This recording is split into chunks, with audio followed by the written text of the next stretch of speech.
In this event of the Swiss Service Design Network, we speak about spirituality and intuition for service design with Bertrand Cochet. Bertrand is an innovation director at Zoll, a French digital transformation agency. Beyond business, Bertrand shares his knowledge as a lecturer in schools and universities. He is also a community lover, working with the French chapter of the Service Design Network to spread the word about service design all around France. During this interview, we will explore topics like how and why we could bring spirituality in a business setting, practical examples of workshop exercises that build on intuition and spirituality, the importance of having moments when nothing happens in workshops or within the service design process, what we learn from our own mistakes using spirituality in service design work, resources to better use intuition and spirituality in your service design work.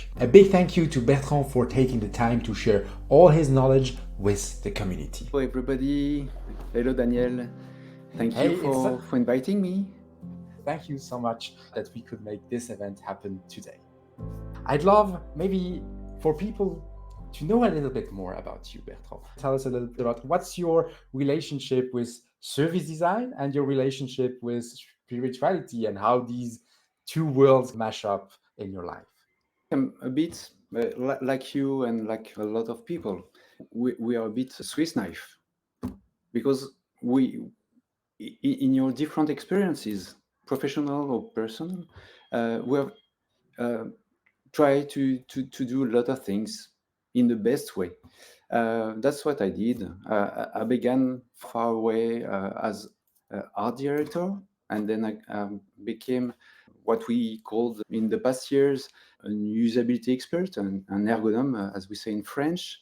And I used to work with people, with human people, with feelings, with emotions, but also with a spirit.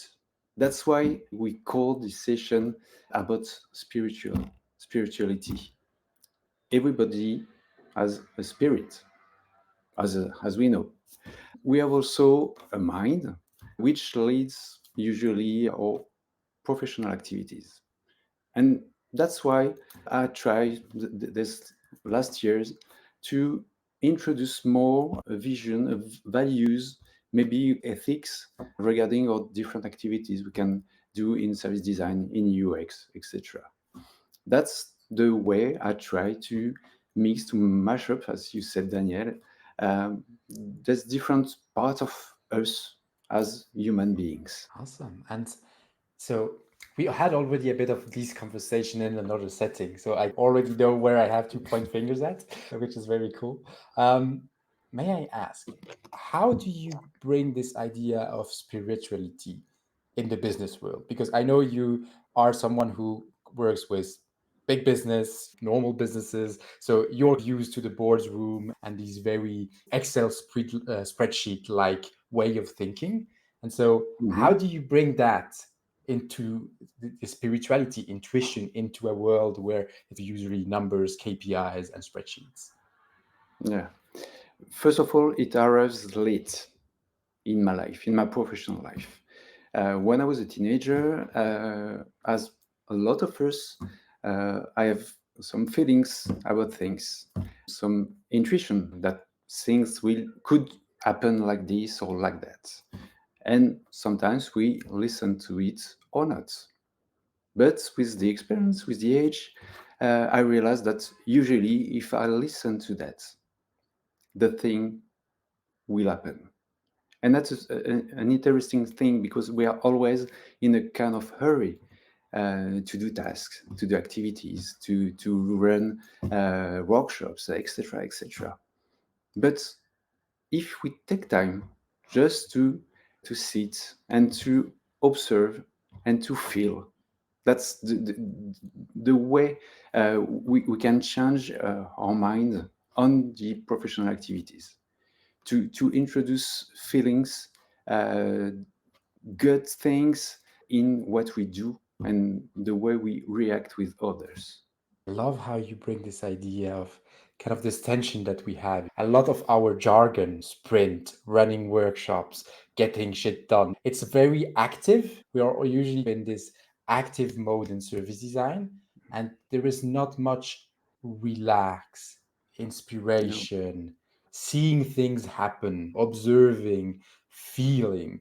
And I feel that, to me, from what I feel, is that you say the spirituality aspect is maybe just the first level will be just to accept that it's not all about running, but that there is a moment of break in rhythm that can be interesting and that it can be valuable to just create moments where people are not in action but are in just, it's going to be sound a bit fancy, but being, where they are just there and they can feel something and they don't have to do something. Yeah, it's an interesting thing because we can see a lot of articles and conferences about creating the future, imagining the things in 2 years, etc. I don't say we don't have to do that. I just want to focus on the fact sometimes just to be in the present moment, we can observe and feel again things we couldn't get in touch with our human body and emotions, etc. If you are in a hurry to do that's I think interesting. I just want to come back about your introduction about religion. Yes. Usually, spirituality is linked with religion. Religion, if we go back to its roots, it means in Latin religare, to link things. So if we put apart the pure religions things, religion is also a way to connect people and things together. Okay, just put that aside. So yeah, and about the feelings, about your intuitions, I'm sure a lot of people here will see after the when we will go for the exchange with all together. But we have sometimes experience, or usually, maybe we have kind of people like medium, or we'll see. But it's in the personal activity. We there present this. In the professional way, we all wear, no, not all, but usually we wear masks. The social mask, the way to be perceived as a good person, as an organization wants to see you. We cut off this aspect of us. And one of the objectives of this session, of this discussion, is about that. How, if we agree with what we feel, can we translate it in the professional life? And also manage the barrier, the problem we can have with people who don't understand this, who are against this kind of aspects. Absolutely. And so you see that I didn't ask you the question about defining spirituality or religion because I want to be in the very practice side, and I think the definition will slowly emerge from our conversation, and I think at the end we might arrive to a bit of a definition. So that's by design. But I'd like to know, do you have examples of how you do bring spirituality in your own work or in workshops or in your consulting practice? How do you make this happen? What are tiny things that you do that you feel are for you moments of spirituality within your consulting work? I will answer to your question, but just before, I will make a focus on intuition. Yes. The best example is during workshops. You meet a group for the first time, individuals you don't really know. You can have some kind of judgments when you see them, uh, how they what they wear, what they say, etc. many things with the physical aspects. But with this, with these feelings, you are able to understand and to create a vision of what the group will be, or could be. And regarding that, you can put some moments, some activities like energizer or things like this, in a special way. When you did to bring all the group together in order to run some tasks that are difficult for them. You can create some moments with the physical engagements and also with the spiritual engagements. But of course, we don't call it like that. An example, if you want to help people understand a problem you are working on, you can ask them to stand up and to be in some cycle you define on the ground. And you ask them to move and to feel what, when they are in a cycle about transformation, or it's not important, and what they feel when they are in the cycle. And then after that, they go in the other cycle. And now, what are they feeling? And after that, you are able to organize the group for the activities they will do, but also you realize that a kind of magical thing happen because we are, and once again, human beings with a body, mind, and emotions. And when I feel this kind of intuition, I'm able to create, to help the groups to go in a specific way to work with this. I love how you use it as an introduction point. I think that's very smart, to use it as a thing also for you to read the room and for others also to read the room. So it's like a very smart way to bring it without bringing it. A lot of my own practice of service design is often to just do the work and not mention the work, where it's when people ask what is this work that we do, then I say obviously it's service design, but it doesn't need to have to be explicited. And I think this is also something that often happens with these intuition bits. Sometimes we just run them, and people then feel, oh, this is very smart, I loved it, how would you call that? And say, oh, this, I would call it mindfulness, I would call it spirituality, intuition. And then it's, okay, that's okay, I wouldn't have linked these names with the activity that they're led. And I think this is a very smart way, create the experience of the spirituality instead of the definition of it. It's a very smart thing to do. I'm not sure organizations and managers are ready for that, even if I meet I meet a lot of head of departments that react to that, and sometimes came after a workshop or a session and asking me, what did I do? And telling me that they feel the same thing. They wanted to introduce this other way of working, of interacting with people. But usually it's difficult for them because the processes and all the structure, the mental models are not made for that. Absolutely. And there is a thing that resonates with me in what you say, which is like a transition point where it's hard to go from processes which are very directive, which are recipe like, to something which is more intuition. And I feel there is something in the middle, which I find quite interesting. So I'm an avid user of an app which is called Headspace, which is a meditation and mindfulness app. And I find very interesting because it does that gap very gently, where it brings like the recipe like thing, where it's just tells you what to try to do. So it's very reassuring for people who are used to recipes and processes, but it brings you slowly to a more intuition state.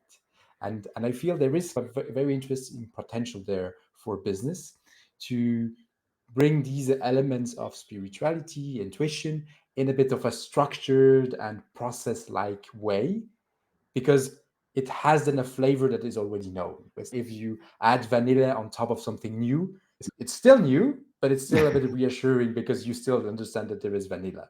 And from what I've seen, people react to it quite well. I've used it just a few weeks ago in a workshop with an absolutely non-religious, non-spiritual setting, but just showed them, oh, there is this research about mindfulness that shows that apparently from studies, mindfulness leads to better creativity. And obviously, I want to use whatever is the best thing to get the most creativity. So we're going to use that and framed it that way. It was a very, I felt it was kind of a good translation of what I was trying to do, where it contextualized why we're doing it. And I think this is sometimes a bit the danger that we do stuff without contextualizing them. And then people like, why are we doing this? And that little contextualization is can be sometimes helpful. So I'm quite interested. How do you contextualize also this kind of value of intuition, spirituality in your own work? What do you use to let people understand, this has value? Usually, I don't use context for that. I use context for the task I have to run. But maybe it's something I have to work on. But I just propose activities during what we have to do. And these activities sometimes are a bit surprising for the participants, but usually they don't ask or they don't resist to that because we have worked the mood of the group, run a new psychology, and then it's quite easy to introduce this with respect, of course, and not in a radical way, as we said. Huh? We don't introduce anything from religious, from dogma, but just things with people, loving people, with other who are ready to receive and to give also. That's the interesting point. I remember a session in service design. We were working with a big group, and it wasn't so easy to modulate the different activities. Some people were, how to say, they were not aligned with the vision of the group. And it began to be a big mess. So I stopped all the activities. So I trashed my program and I just proposed them to do a silent moment in a cycle. So 30 people in a cycle. And just close the eyes and do some breathing work. And after maybe 10, 15 seconds, I asked them to open the eyes. And the volunteers who wanted to share what they felt were invited to do that and to express positive or negative things. That was the goal. And so they dare to say a lot of things and also to say, hey, you told me this and I didn't appreciate that. And people were able to answer, but it was maybe, or I'm sure maybe it was because they took time to do nothing and just go back in self and contact the body, the emotions, the breathing, etc. It's very inspiring. I'm going to take a few points. Basically, what I'm trying to do is I'm dissecting the different elements that you're giving me. One which I really think interesting is this notion of invitation, which is having it's very gentle. It's everybody is asked to be in silence, which is a thing that everybody can do, everybody can benefit from, even spiritual, non-spiritual. It's a break. Everybody can enjoy a break. Everybody sleeps. That's the thing that we can ask. But then you do an invitation, which is if you have something to share. So it's not doing the round where we say, had you something spiritual to say, but it's rather, okay, let's listen to the group. So I think this is a very interesting thing. First, there is a lot of invitation when it comes with intuition and spirituality, and it's less kind of a task that we're giving. Another thing that I love in what you say is this aspect of short.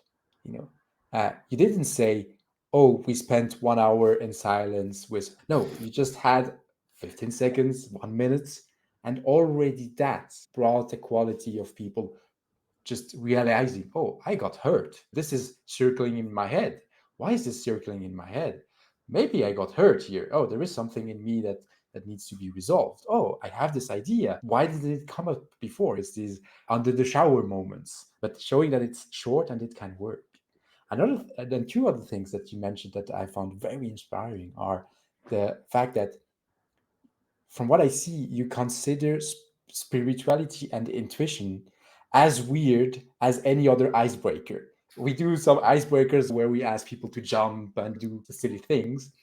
It's as silly as that. So why should we need a big introduction? Because we use the silliness and the fun aspect and these aspects to create a bit of an energy, a mood, something to get people a bit of out of their comfort zone. So spirituality can be seen as being another funny icebreaker in a way. And the final quality I saw in what you said is this cleaning aspect. I heard that you said, "Oh, it was a mess." And usually, when it's a mess, that's the Swiss German in me speaking. For people looking from other parts of the world, Swiss German are very well known for the tidy. And the when a Swiss German sees the mess, the first thing that he wants to do is go clean. But I think here what you showed us is that sometimes in chaos, sometimes it's just better to take a step back, and this kind of intuition can then regroup the people, and they can realize, oh, we got lost somewhere. I think we all agree we want to go there. And it's people helping you to get there, and you don't even have to do it yourself, which is quite a smart way to cleaning by silence instead by cleaning by facilitation, by language, by focus. No, just silence, and then suddenly people are back to the focus that we wanted to have. How do you react to me synthesizing this? That's a good synthesis. So thank you for that. Uh, about the way to ask for silence. I know there is a lot of activities like that. You can also go out and walk in a park, if you have a park, or even go in the streets and just walk 2 minutes, and just people are here and could speak, could stay in silence. It's the same thing. You just need to have a little bit more time. So there is no specific recipe for that. That's also the intuition. Sometimes I will never propose this, even if it's a big mess in a group. I could go with a more radical way to ask for silence and explain, asking for explanations. But when I feel it's easy, it's possible, because we ask people in a certain way to do silly things, funny things, even if we are walking. They are able and they are open for that. Just finding the good balance. Yeah, absolutely. I think people are much more eager to try new stuff than we assume. Just people joining and having to write stuff on sticky notes in capital letters with a Sharpie. That's already like a very disruptive way of working for most people. Mm? And for us it's like standard, but we have to also to remember that for many people this is already quite disruptive, and that quite disruptive in the sense not of innovative, but different to what they are used to. And so that's also a very good reminder. In a professional uh, way. Absolutely, Because absolutely. we are surrounded by people, friends, family who are doing yoga. Yoga is spiritual, but not religious.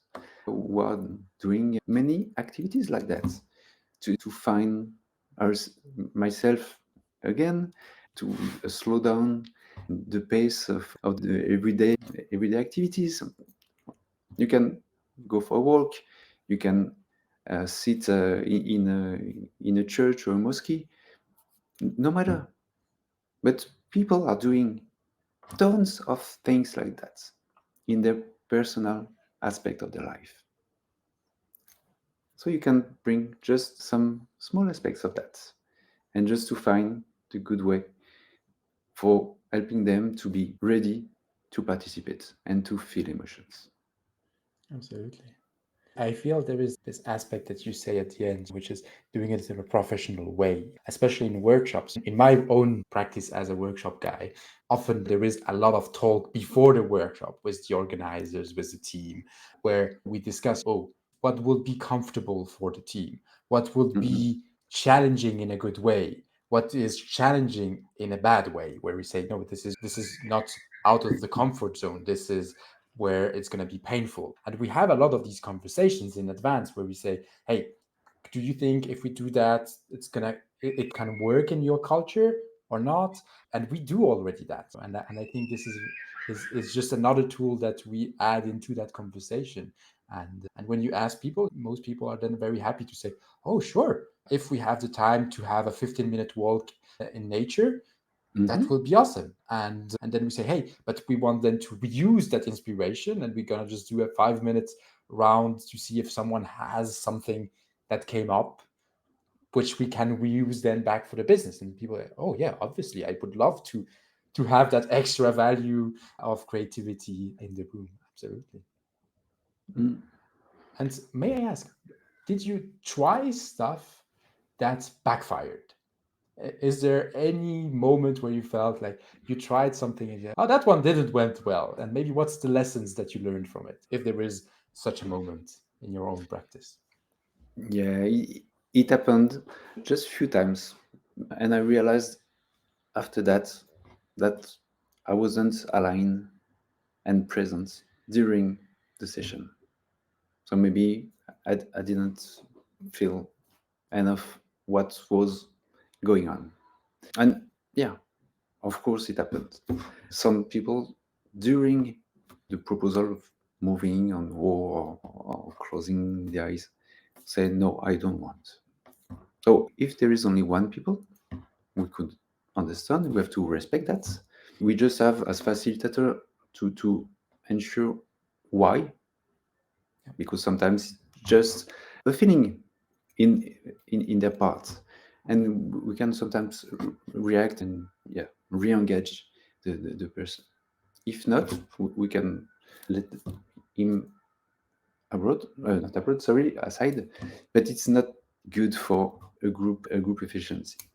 I stopped when it happened. I stopped the activity, and I just proposed to that guy to explain to others what happened for him. Some people answered what they're feeling and what they were to do that activities, Mm. and even some said that it wasn't clear for them to do it, but they Mm. accepted due to the group effect, but also because they were curious, and it helps to that person to come back, and we did it. But yeah, I realized after that I should have walked this animation. That's And interesting. That sometimes we try to bring intuition and spirituality in a kind of a structured way. We say, oh, now it's going to be the spiritual time, at the intuition time, and we're just focused on workshop mode where we're like ticking and boxes, and that's mental when mode. it's hard. Yeah, exactly. Yes. When we are just like, okay, 5 minutes go, and we forget that what we're trying to do is to come out of that go mode. Indeed. Mm-mm. So that's a big danger, indeed. Yeah.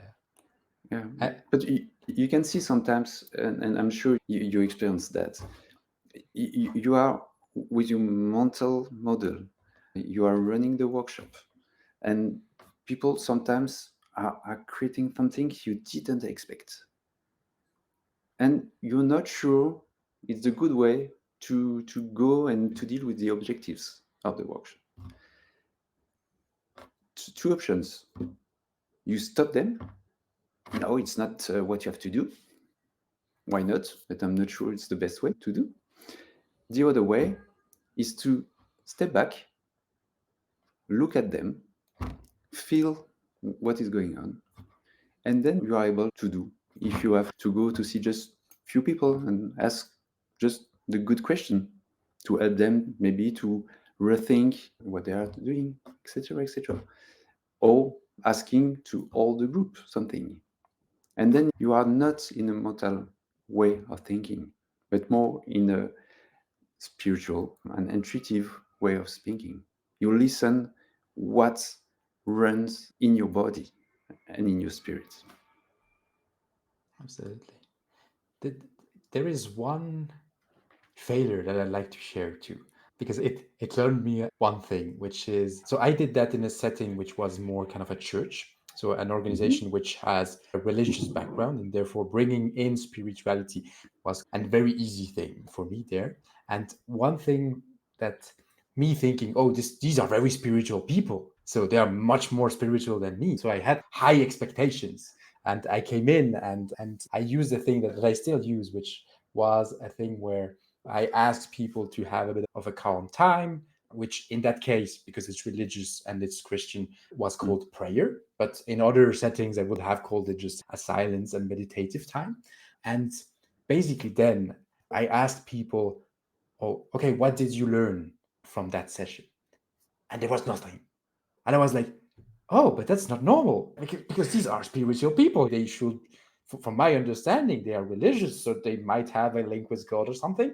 And I was astonished. I was like, oh, okay, so this is not a recipe. This is not always, it's not an input output thing, you know. And then it changed my way of how I'm framing these exercises. Instead of framing them as tasks, saying we're going to do this and then we're going to have inspiration and then it's going to work and it's going to be awesome, Mhm. more as moments of relaxation, of coming down. And if something shows up, we're thankful for it. If nothing shows up, we're thankful for the relaxation moment. Yeah.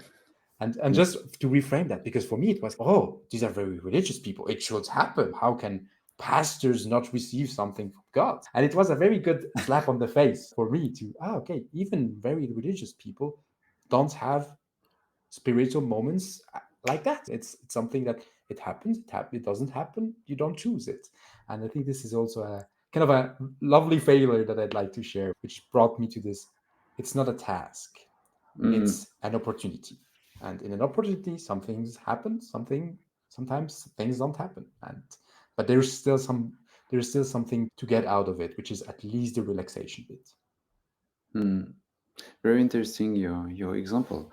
I realized that maybe if I one day I have a group asking me for service design activities, and this group is a majority of people who are who practice meditation or religion, no matter.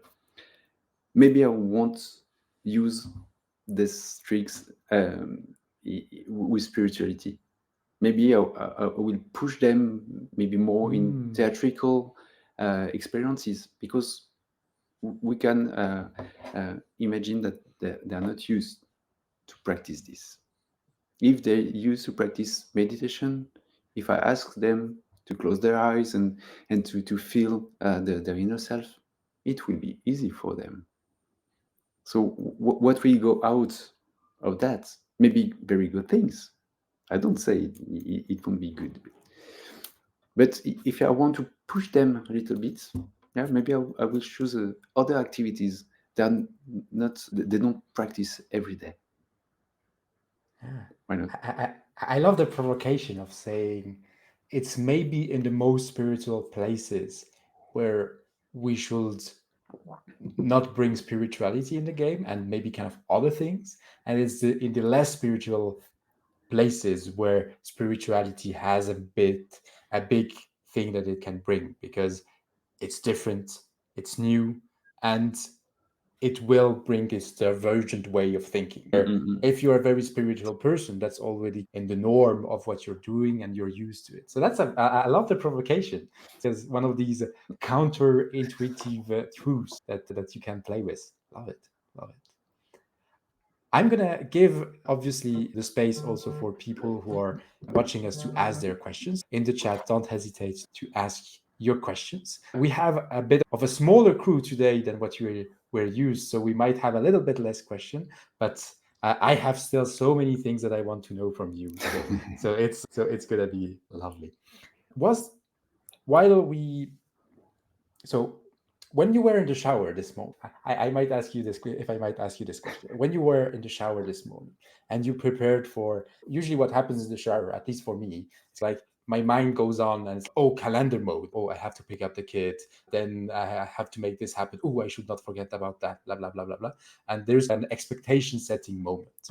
So you see, my showers are very Swiss German. Maybe you had a moment in your shower where you were, oh, I'm going to have this session about spirituality. Was there an expectation that you had or a thought that you had that we should cover now? Mm. It's not especially in my shower. Usually, I try because the first time when I wake up is like you, the schedule of the day, and maybe the day after that day, and I just wake up. I just want to stay a little bit centered. During at the end of my shower, I take just a short time. We have to take care of water. A short time where I just feel the water on my body and go on the ground. And I use it for my feet, my legs, and to be rooted with the earth. So that's the answer for the shower. Usually, I try to do what we can call meditation.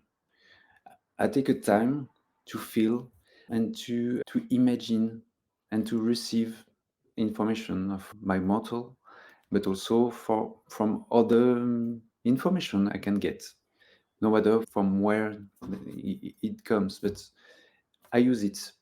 Uh, if I brew tea, sometimes you have shapes, you have colors, and during time it change. So I use it like that.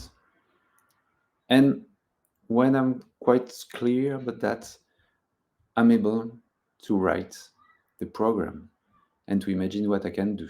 But also, if it doesn't work, what are the substitutes I can use? And I try to work like this.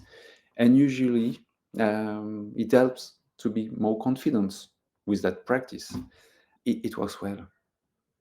Oh, I love it. For people who say, oh, this Bertrand guy, obviously they say it in an English way, this Bertrand guy, Difficult uh, for. absolutely. They say, ah, he has a practice which is inspiring. Are there resources that you would recommend to people who say, oh, this is interesting, I'd like to dabble in that? Do you have books, tools, frameworks, authors, podcasts, whatever that you recommend for people who want to explore that side of the world a little bit more?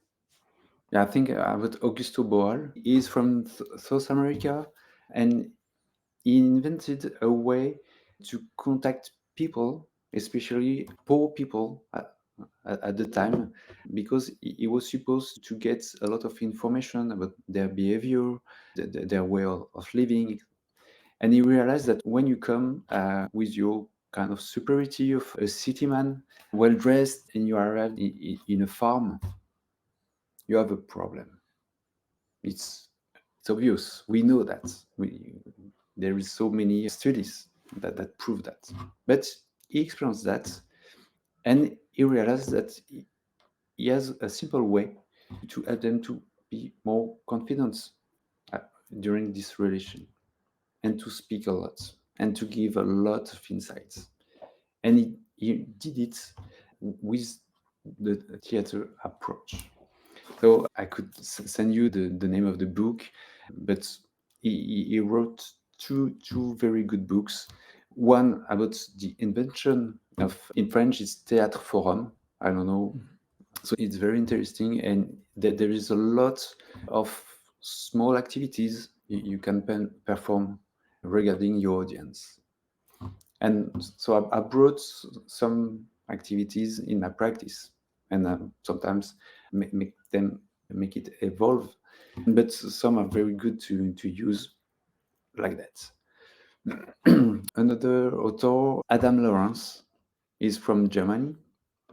I'm sure a lot of people know that great guy, and I practiced many times with him. and he is a great facilitator. He also uses theater, but also psychological exercise, and he creates something totally crazy when he animates a group. And I love that the guys, he know that, and I'm very ready to go back in Germany and do other sessions because he's great for that. And some of that psychological exercise are linked to spirituality. So it helps also to create this vision, and why we are talking today about that subject. Love it. And is there, so we talked a lot about the workshop side of these things from the kind of, so I assume there will be people listening who are workshop guys like us and who say, which ones could I try? Which kind of exercises could I try? So there is one exercise, you mentioned two exercises already, which is like this feeling the ground turning thing. There is another thing which is just stopping and feeling, etc. There is another one, so we have a third already, which is like the Yeah. going outside and getting some fresh air stuff. Are there kind of other tactical things where you say, oh, these are very tiny things that you could try as exercises if you feel it's the right moment, obviously, and if you prepared it well and made it work well with your workshop setting? Do you have other exercises in mind? Yes, one comes also from the psychology. It's called family constellation. I'm not sure. Constellation familiale in French.